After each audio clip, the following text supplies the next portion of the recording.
안녕하세요. 오늘은 인네이 치료에 사용되는 재료에 대한 간단한 소개를 드리고 장단점에 대해서 한번 이야기해 보겠습니다. 일단 인네이란 충치 치료를 하는 치료 중에 하나인데요. 간단하게 때우는 치료를 레진 치료라고 한다면 충치의 깊이가 조금 깊거나 아니면 치아 사이에 충치가 있거나 아니면 기존에 떼었던 수복물에 2차 충치가 생겨서 수복물의 범위가 좀 넓어지는 경우 어금니에다가 이제 치료하는 거를 인네이 치료라고 하는데 이것은 이제 재료가 여러 가지가 있고 재료에 따른 장단점이 있습니다. 재료는 일단 우리가 잘 알고 계시는 금, 골드 인네이와 그리고 레진 인네이, 그리고 세라믹 인네이, 그리고 레진이랑 세라믹을 결합한 하이브리드 인네이라는 게 있는데 그 외에도 여러 가지 종류가 있지만 대표적으로 이런 종류에 대해서 장단점을 한번 얘기해 보도록 하겠습니다.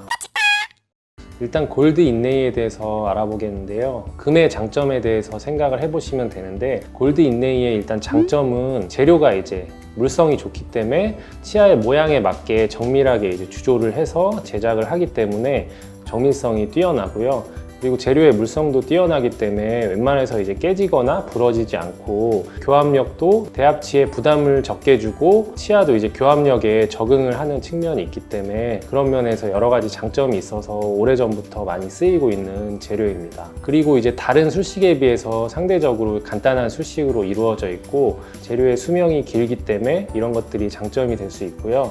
대신에 단점은 일단은 이제 심미적이지 않은 색이다 보니까 비심미적이라는 단점이 있고요. 그리고 이제 큰 단점 중에 하나인데 그 골드와 이제 치아와 접착이 안 이루어지기 때문에 실제로 이제 합착을 통해서 치아에 골드를 붙이게 되는데 오랜 시간이 지나게 되면 아무래도 이제 접착력이 좀 떨어지기 때문에 이게 이제 떨어지게 되면 다시 붙여야 되는 그런 단점이 있습니다. 그리고 이제 떨어지게 되면 안쪽에 이제 2차 충치가 발생될 위험이 좀 크고요. 그리고 마지막 단점은 접착력과 관련이 좀 있는데 접착력이 떨어져서 이제 치아와 이제 이 틈이 생기는 경우에 무의식적으로 이제 그 부분에 이제 음식물 단단한 걸 씹으면 치아에 금이 가는 경우가 많이 생기게 됩니다.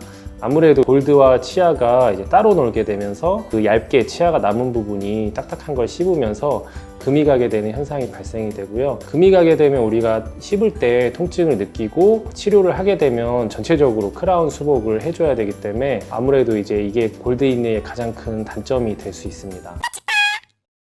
두 번째는 레진 인네이인데요. 레진이라는 거는 아무래도 치아색과 비슷하기 때문에 골드에 비해서는 조금 심미적이라는 장점이 있고 골드와 비교해서 치아와의 접착력이 좋기 때문에 접착력이 좋게 되면 치아와 이제 밀착이 돼서 아무래도 치아 전체가 단단한 구조를 이룰 수 있게 됩니다. 그리고 레진 자체의 강도가 어느 정도 적당한 강도를 이루기 때문에 대합치에 마모되는 현상을 조금 줄여줄 수 있고요. 그리고 탄성도 조금 있어서 아무래도 이제 씹는데 적응하기가 좀 편하다는 장점이 있습니다. 그리고 가격이 조금 저렴하다는, 다른 재료에 비해서는 약간 저렴하다는 장점이 있습니다. 대신에 단점은 일단은 강도가 그렇게 이제 강하진 않기 때문에 아무래도 이제 씹는 면, 어금니에 이제 수복을 하게 되면 깨지는 경우가 가끔 발생을 하고요. 그리고 나중에 얘기할 세라믹 인네이에 비해서는 약간 이제 신미성이 조금 떨어진다는 단점이 있습니다.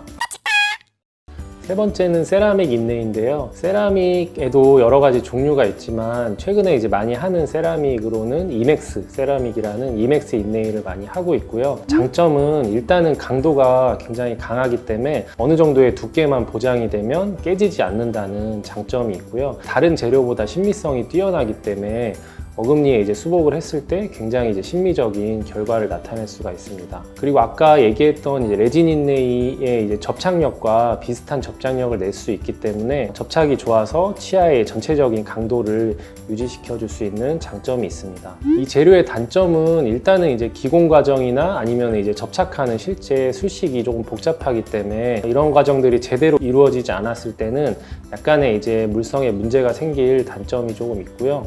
그리고 아까 말씀드렸듯이 강도가 굉장히 강하지만 재료의 두께가 보장이 안 된다면 이 세라믹 같은 재료는 깨질 수가 있기 때문에 어느 정도 균일한 두께를 보장을 해줘야 되고 모양이 이제 골드처럼 막 정밀하게 나오기는 좀 어렵기 때문에 치아를 삭제할 때 치아 삭제량이 조금 많아질 수 있다는 그런 단점이 있습니다. 마지막으로 이제 하이브리드 인네이에 대해서 소개를 해드리면요. 하이브리드 인네이란 레진이랑 세라믹 성분을 적절히 이제 배합을 해서 제조사마다 이제 특징 있게 이제 재료를 만든 거를 이제 통칭해서 얘기를 하는데요. 여러 가지 제조사마다 재료들이 나오고 있는데 두 가지 재료의 장점을 조합을 해서 더 이제 물성이 좋은 재료일 수도 있지만 어떻게 보면 어중간하게 강도도 이제 안 나오고 신미성도 조금 떨어질 수 있는 그런 장단점이 있기 때문에 해당 치과에 가셔서 하이브리드 인네일 어떤 종류를 사용하는지 뭐 이런 것들을 간단히 여쭤보시면 아마 알 수 있을 것 같습니다.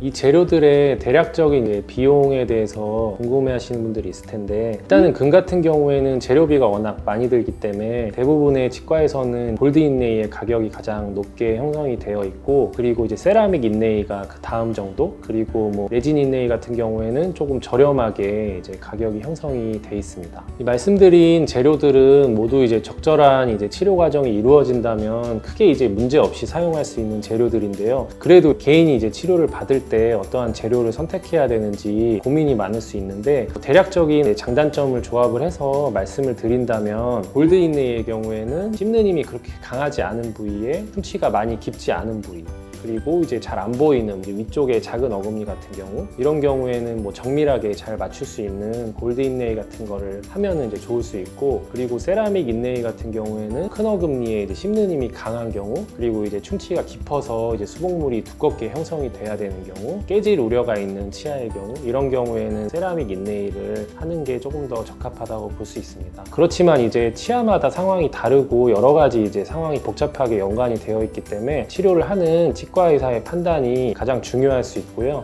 이 영상을 통해서 인레이 수복을 할 때 치과 의사와 개인의 판단을 통해서 어떠한 재료로 수복을 할지 잘 결정하는 데 도움이 되었으면 좋을 것 같습니다. 감사합니다.